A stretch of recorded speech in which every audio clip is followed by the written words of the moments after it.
नमस्कार दोस्तों, मैं हूं आद्या और स्वागत है आप सभी का यूपीएससी केबीसी यानी कौन बनेगा सिविल सर्वेंट में।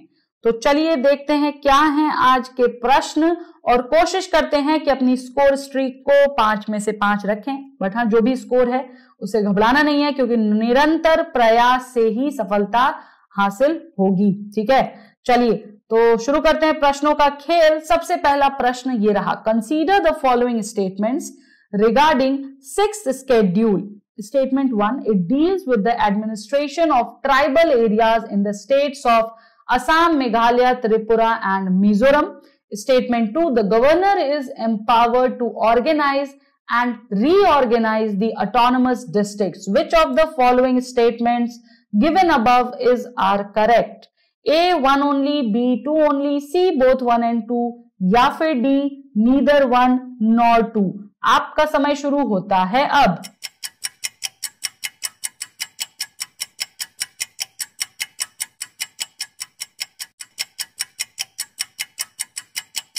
समय समाप्त। चलते हैं दूसरे प्रश्न पर। दूसरा प्रश्न आपकी स्क्रीन पर ये रहा, consider the following statements regarding presidents rule. Number 1, president's rule is imposed when the government of the state cannot be carried on in accordance with the provisions of the constitution. Number 2, a proclamation of president's rule may be revoked by the president at any time by a subsequent proclamation without parliamentary approval. Which of the following statements given above are correct? A, 1 only, B, 2 only, C, both 1 and 2 या फिर D, neither 1 nor 2। आपका समय शुरू होता है अब।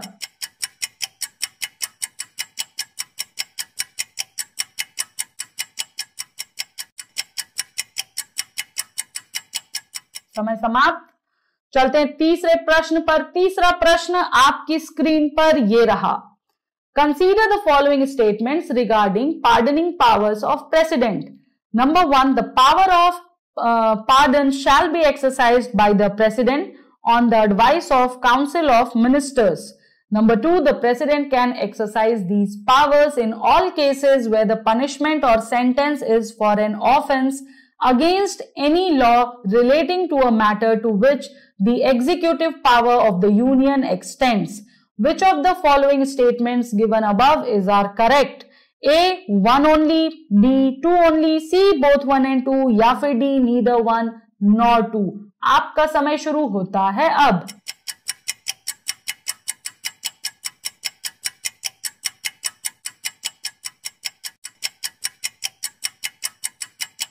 समय समाप्त। चलते हैं अगले प्रश्न पर। चौथा प्रश्न आपकी स्क्रीन पर ये रहा, Milena Salvini is known for her contribution to which Indian classical art form? A, Satariya, B, Kathakali, C, Odissi या फिर D, Kuchipudi. Direct factual question है और आपका समय शुरू होता है अब।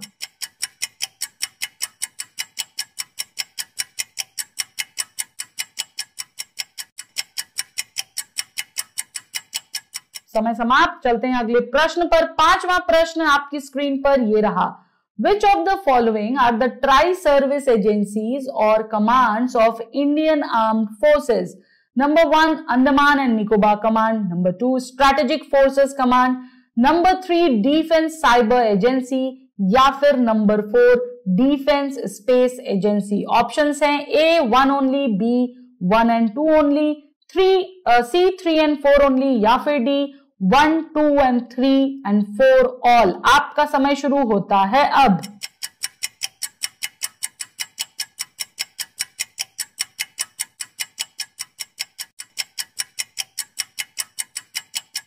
समय समाप्त। चलिए देखते हैं क्या हैं इन प्रश्नों के आंसर्स और चलते हैं इनके सॉल्यूशन पर। सबसे पहला क्वेश्चन जो हमारा है वो था एक कॉन्स्टिट्यूशन के अहम भाग यानी 6th स्केड्यूल का, राइट। और स्केड्यूल्स वगैरह को याद करने के लिए, पार्ट्स को याद करने के लिए मैंने आपको मैनेमोनिक्स यानी फॉर्मूलेज भी बताए थे। आई होप आपको ये याद होंगे। ठीक है, पहले जब भी हमने पार्ट्स वगैरह डिस्कस किया तो उसमें है, और अगर आप उसको जानते होंगे तो उसके थ्रू आप इजीली समझ सकते हैं कि क्या है इसके आंसर। पहला जो स्टेटमेंट है हमारा वो बात कर रहा है असम, मेघालय, त्रिपुरा और मिजोरम की। एब्सोल्युटली करेक्ट है ये स्टेटमेंट। इन्हीं 4 स्पेशल स्टेट्स को जो है इनकी ट्राइबल एरियाज को लेकर डिस्कशन है 6 शेड्यूल में। सेकेंड स्टेटमेंट कह रहा है कि गवर्नर जो है वो एम्पावर होता है टू ऑर्गेनाइज या रीऑर्गेनाइज दी ऑटोनमस डिस्ट्रिक्ट्स। ये भी एब्सोल्युटली करेक्ट है। तो यहां पर हमारा आंसर होगा बोथ 1 and 2। ठीक है। एंड इनफैक्ट जो गवर्नर होता है यहां पर वो डिसॉल्व भी कर सकता है डिस्ट्रिक्ट को या रीजनल काउंसिल को on the recommendation of the commission. ठीक है। तो इसलिए ये आंसर हमारा होगा यहां पर सी, बोथ 1 and 2। सॉल्यूशन देखते हैं। सॉल्यूशन भी यही कह रहा है C, both the statements are correct. और जो मैंने आपको समझाया वो यहां पर एक्सप्लेनेशन गिवन बिलो है, आप इसको पढ़कर समझ सकते हैं। ठीक है। नेक्स्ट क्वेश्चन हमारा था प्रेसिडेंट्स रूल से रिलेटेड। ठीक है। तो देखो प्रेसिडेंट रूल की जब बात आती है तो एक आर्टिकल आता है हमारे दिमाग में सबसे पहले, आर्टिकल 356, राइट। और 356 का जो आर्टिकल है इंडियन कॉन्स्टिट्यूशन का, वो पावर देता है प्रेसिडेंट ऑफ इंडिया को to suspend state government and impose president rule, right. और अगर वो सेटिस्फाइड है कि ऐसी कोई सिचुएशन देश के किसी भी भाग में अराइज हुई है in which the government of the state cannot carried on in accordance with the provisions of the constitution, तो वो वहां पर इमरजेंसी या फिर प्रेसिडेंट रूल इंपोज कर सकता है। ठीक है। तो ये स्टेटमेंट हमारा हुआ एब्सोल्युटली करेक्ट। स्टेटमेंट 2 कह रहा है कि जो प्रोक्लेमेशन है प्रेसिडेंट रूल का वो रिवोक किया जा सकता है स्वयं प्रेसिडेंट के ही द्वारा किसी भी समय by a subsequent proclamation and without parliamentary approval. Absolutely correct है ये, क्योंकि ये स्टेप लेने के लिए प्रेसिडेंट को किसी भी पार्लियामेंट्री अप्रूवल की जरूरत नहीं होती है। Such a proclamation does not require parliamentary approval. ठीक है। तो यहां भी स्टेटमेंट होगा हमारा both 1 and 2 is correct. Solution पे चलते हैं। सॉल्यूशन भी यही कह रहा है both the statements are correct, और ये सारी चीजें आपको यहाँ पे समझाई हुई हैं। थर्ड पॉइंट में आप देख सकते हो यहां लिखा है कि इस प्रोक्लेमेशन के लिए पार्लियामेंट्री अप्रूवल रिक्वायर्ड नहीं है, और जो मैंने आपको आर्टिकल एक्सप्लेन किया 356 का वो यहां पर दिया हुआ है। ठीक है। तो इसको पढ़ लीजिएगा, समझ लीजिएगा और नोट्स जरूर बना लीजिएगा क्योंकि इंपॉर्टेंट है। ठीक।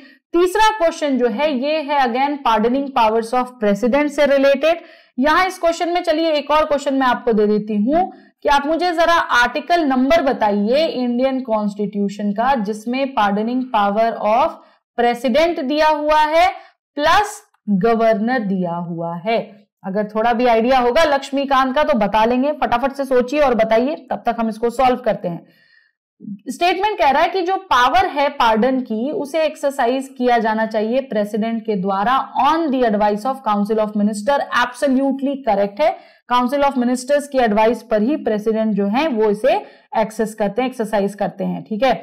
दूसरा जो है कि प्रेसिडेंट जो है इन पावर्स को एक्सरसाइज कर सकते हैं उन सभी केसेस में जहां पर पनिशमेंट या सेंटेंस जो है वो किसी ऑफेंस के लिए है against any law relating to matter to which the executive power of the union extends. ये भी एब्सोल्युटली करेक्ट स्टेटमेंट हमारा है। ठीक है। इसलिए यहां भी हमारा आंसर होगा सी, बोथ 1 and 2। चलिए सॉल्यूशन देखते हैं। सॉल्यूशन में देखिए यहां लिखा है कि कब कब ये कर सकते हैं अपने पार्डन्स को, पार्डनिंग पावर को एक्सरसाइज। तो उस केस में जहां पनिशमेंट या सेंटेंस जो है वो कोर्ट मार्शल द्वारा हो, उस केस में जहां पनिशमेंट या सेंटेंस जो है वो किसी ऑफेंस के अगेंस्ट हो और एग्जीक्यूटिव पावर ऑफ यूनियन को एक्सटेंड करती हो, और उस केस में जहां सेंटेंस जो है वो डेथ सेंटेंस का हो। ठीक है। और ये पावर ऑफ पार्डन जो है ये एक्सरसाइज की जाएगी प्रेसिडेंट की on the advice of council of ministers. ठीक। चौथे प्रश्न पर चलते हैं। चौथा प्रश्न मेलिना सल्वीनी से रिलेटेड है। आंख बंद करके फैक्चुअल क्वेश्चन है, कथकली पर लगाना है, राइट। और इंपॉर्टेंट है क्योंकि करंट अफेयर्स में पहले था ये। ठीक है। सॉल्यूशन देख लो, सॉल्यूशन में भी कथकली ही बताया है। ठीक है। तो इसको ध्यान रखिएगा। ये इटली बॉर्न डांसर थी और ये ग्रेट एंथुजियास्ट थी इंडियन क्लासिकल आर्ट की। पांचवा प्रश्न हमारा जो है वो बात कर रहा है ट्रियाई सर्विस एजेंसी की जो कि कमांड है ऑफ इंडियन आर्म फोर्सेस के। तो पूछा कि इनमें से कौन कौन से इंडियन आर्म फोर्सेस के कमांड हैं। सबसे पहला जो हमें दिया है वो है अंडमान निकोबार।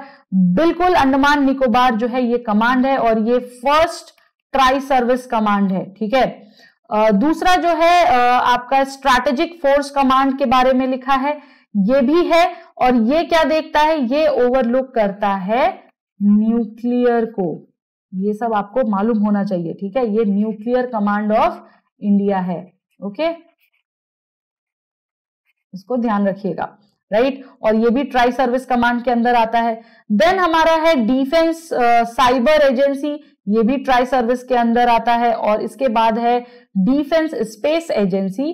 तो देखो, जो ये डिफेंस स्पेस एजेंसी है, ये इन सभी तीन सर्विसेज से जो है ऑफिसर्स को लेते हैं, स्टाफ को लेते हैं from all the 3 services of Indian armed forces, ठीक है। तो ये भी ट्राई सर्विस में आता है, इसलिए यहां पर आंसर होगा 1, 2, 3 एंड 4, ठीक है। तो ये थे आज के क्वेश्चंस। इसका सॉल्यूशन देख लेते हैं। सॉल्यूशन भी यही कह रहा है डी, और आपको यहां पर सॉल्यूशंस दिए हुए हैं, ठीक है। तो चलिए, उम्मीद है कि आपके क्वेश्चंस ज्यादा से ज्यादा सही हुए होंगे। फटाफट से बताइए 5 में से 5 किनके आए हैं, और जिनके कम भी आए हैं शर्माना नहीं है, बिल्कुल अपना स्कोर स्ट्रीक बताइए और बताइए कि कहां गलतियां हो रही हैं, किन एरियाज में आपकी गलतियां हो रही हैं। हम वीक एरियाज को आइडेंटिफाई करेंगे और उन पर ज्यादा से ज्यादा क्वेश्चंस सॉल्व करने की कोशिश करेंगे, ठीक है। तो इसी के साथ आज के लिए इतना ही। अगले सेशन में फिर मिलेंगे, तब तक के लिए नमस्कार, धन्यवाद, जय हिंद, जय Bharat. Subscribe to our YouTube channel and press the bell icon on the YouTube app and never miss another update from Civil's Daily.